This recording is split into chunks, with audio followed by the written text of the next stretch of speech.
ചേച്ചി നേരത്തെ പറഞ്ഞു എനിക്ക് സമ്പാദ്യം, അങ്ങനെ സമ്പാദ്യം എനിക്കിഷ്ടമല്ല എന്ന്. ചേച്ചി, സമ്പാദ്യം എന്ന് പറയുന്നത് ആഡംബരത്തിനോ നമുക്കൊരു ആഡംബര ജീവിതമോ അല്ല.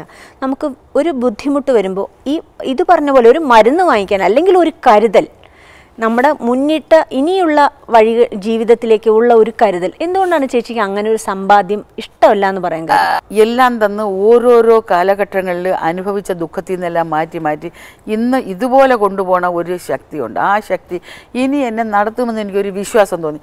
ഇപ്പോഴത്തെ കാര്യം തന്നെ ഫേസ്ബുക്കിലിട്ട് എനിക്ക് പൈസകൾ വന്നില്ലേ, നമ്മൾ സമ്പാദിച്ച് വെച്ചിട്ട് ഞാൻ എന്ത് കൊണ്ടുവന്നു ഈ ലോകത്ത് വന്നപ്പോൾ ഒന്നും എന്ത് കൊണ്ടുപോകണം, ഞാൻ ഒന്നും കൊണ്ടുപോകണില്ല.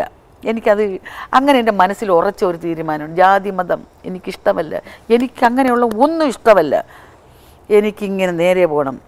ഇനിയുള്ള ഒരു ഉദ്ദേശം എന്ന് പറഞ്ഞാൽ എൻ്റെ മോൻ കിഡ്നി മാറ്റി വെച്ച് അവൻ രക്ഷപ്പെട്ട് കഴിഞ്ഞ് അവൻ ജോലി ചെയ്ത് അവൻ്റെ ഭാര്യയെ മക്കളെ നോക്കുമെങ്കിൽ എനിക്ക് കിട്ടുന്ന വരുമാനം ഞാൻ ഇച്ചിരി കൊടുക്കും. എൻ്റെ മക്കൾ 3 മക്കളുണ്ട്. മൂത്ത മകളെ ബ്ലഡ് ക്യാൻസറായിട്ട് മരിച്ചു. ഒരു ബ്ലഡ് ക്യാൻസറായിട്ട് ആ കുട്ടി മരിച്ച്. ഒരു മോനാണ് അപ്പോൾ MA പഠിക്കുന്നത്. അതും നടക്കുന്നുണ്ട്. അപ്പം ഇങ്ങനെ പോവുകയാണ് ഞങ്ങൾ. ഒരു കുട്ടി പാലായിലാണ്, ഒരു കുട്ടി ഇവിടെ തിരുവനന്തപുരത്തുണ്ട്. ഇങ്ങനെ തിരുവനന്തപുരത്താണ് മറ്റേ മോൻ താമസിക്കുന്നത്. പക്ഷേ എല്ലാവരും എന്നോട് പറഞ്ഞിട്ടുണ്ട്, ഇങ്ങനെ പോകരുത്, ഇന്നത്തെ കാലം ഇതാണ്, മക്കൾ അങ്ങനെയാണ് ഇങ്ങനെയാണ്. മക്കൾ നമ്മളെ അനാഥാലയങ്ങളൊക്കെ കൊണ്ട് അങ്ങനെ. ഞാൻ പറഞ്ഞു അങ്ങനെയാണെങ്കിൽ അങ്ങനെ ആകട്ടെ, അങ്ങനെയാണെങ്കിൽ ആയിക്കോട്ടെ. ഇന്ന് കൊച്ചിലേ ഉള്ളത് കുട്ടികൾക്ക് ഓർമ്മിക്കാനൊക്കത്തില്ല. ഇന്നത്തെ എൻ്റെ മക്കൾ ഇതെല്ലാം മനസ്സിലാക്കിക്കൊണ്ടിരിക്കുന്നതാണ്. എൻ്റെ മക്കൾ അത്ര ക്രൂരാണെങ്കിൽ കടത്തിൻ്റെ ഉണ്ടല്ലോ. എനിക്കൊരു വീട് വെച്ച് തരാൻ മാധ്യമക്കാർ. ഞാൻ പറയും വീടല്ല എനിക്ക് ആവശ്യം, എൻ്റെ മോനെ രക്ഷപ്പെടുത്തണമെന്നാണ് പറഞ്ഞത്. എനിക്കിനി ഇപ്പോൾ ഒരു കടത്തിൻ്റെ കിടന്നാലും സാരമില്ല. അല്ലെങ്കിൽ എനിക്ക് ഒരുപാട് ഫ്രണ്ട്സ് ഉണ്ട്. ഒരാഴ്ച എൻ്റെ വീട്ടിൽ എൻ്റെ മക്കൾ കയറ്റി അതിൽ എൻ്റെ മക്കൾ അങ്ങനെ ചെയ്യൂല എന്ന് എനിക്ക് പൂർണ്ണ വിശ്വാസമുണ്ട്. എൻ്റെ മക്കൾ ഒരിക്കലും എന്നെ അങ്ങനെ ചെയ്യില്ല. അവർ അത് ഈ വരുമാനം ഉള്ളതുകൊണ്ടാണ്, അല്ലെങ്കിലും ചെയ്യില്ല എന്ന് എനിക്ക് വിശ്വാസമുണ്ട്. അതാണ് ഒരു അമ്മയുടെ ഏറ്റവും വലിയ എനിക്ക് നല്ല വിശ്വാസം എന്ന് പറയുന്നത്. തീർച്ചയായിട്ടും. അപ്പം ഇന്ന് എൻ്റെ തീരുമാനം, എൻ്റെ മകൻ കിഡ്നി മാറ്റിവെച്ച് രക്ഷപ്പെട്ട് കഴിഞ്ഞാൽ അടുത്ത എൻ്റെ തീരുമാനം ഇതുപോലെ എനിക്ക് വർക്കുകൾ ദൈവം തരുമെന്നുണ്ടെങ്കിൽ ഒറ്റ ഒരു ഉദ്ദേശമുള്ളൂ, എന്നെപ്പോലെ മക്കൾക്ക് വേണ്ടി ദുഃഖം അനുഭവിച്ച അമ്മമാർക്ക്, കിഡ്നി രോഗികൾക്ക് എൻ്റെ സമ്പാദ്യത്തിൻ്റെ ഒരു ഭാഗം ഞാൻ കൊടുക്കുമെന്ന് എല്ലായിടത്തും പറഞ്ഞു വെച്ചിരിക്കുകയാണ്. ഞാൻ കൊടുത്തിരിക്കും. മക്കളോടും പറഞ്ഞു മക്കളെ ഞാനത് ചെയ്തിരിക്കും. അല്ലെങ്കിൽ എനിക്ക് കാരണം എത്ര പേരെനിക്ക് തന്ന്. അപ്പം മോൻ രക്ഷപ്പെട്ട് എല്ലാം ആയിക്കഴിഞ്ഞാൽ പിന്നെ ഞാൻ എന്തിനാണ് സമ്പാദിക്കുന്നത്? എനിക്ക് 5000 രൂപ എൻ്റെ അമ്മയിൽ എനിക്ക് സംഘടനയിൽ എന്നെ അവർ ഫ്രീ ആയിട്ടാണ് ചേർത്തത്. 1,25,000 രൂപ കൊടുത്ത് ചേരേണ്ടത് 10 പൈസ ഇല്ലാതെ അവരെന്നെ ചേർത്ത്. എന്തിനു ചേർത്തു? ദൈവത്തിൻ്റെ ഇതാണ് അത് ചേർന്നത്. 5000 രൂപ പെൻഷൻ വരുന്നുണ്ട്.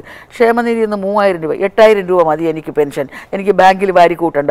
ബാങ്കിൽ ഇട്ട് കഴിഞ്ഞിട്ട് എൻ്റെ മക്കൾക്ക് എന്തെങ്കിലും സംഭവിച്ച് ഈ പൈസ കൊണ്ട് ഞാൻ കൊടുക്കാതെ സമ്പാദിക്കാൻ നോക്കിയതാണെങ്കിൽ പിന്നെ ഈ പൈസ ഞാൻ എന്ത് ചെയ്യും? വാരി എറിയണ്ടേ, ഞാൻ എല്ലാം വാരി ചുട്ടുകളയണ്ടേ?